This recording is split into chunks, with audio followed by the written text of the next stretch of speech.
El viejo y la vara. Aline, una hermosa señorita, paseaba con su cuero Lara en la orilla del mar de Pansara, mañana y noche. El perito olía a personas y animales sin miedo. Y cierta noche apareció un viejo nunca antes visto en el caminito oscuro. Tenía una vara en la mano. Cuando Larinha y Aline se acercaron a él, fue la misma amabilidad de siempre. Hubo un gran movimiento en el lugar. Inesperadamente, Larinha se convirtió en un fantasma aterrador, causando pánico en ese lugar. ¿Qué sucedió?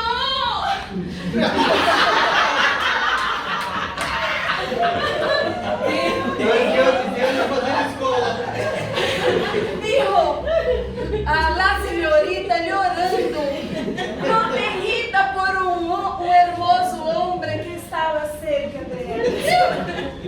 Fue entonces cuando el viejo se dio cuenta de que ese hombre era un peligroso fantasma disfrazado.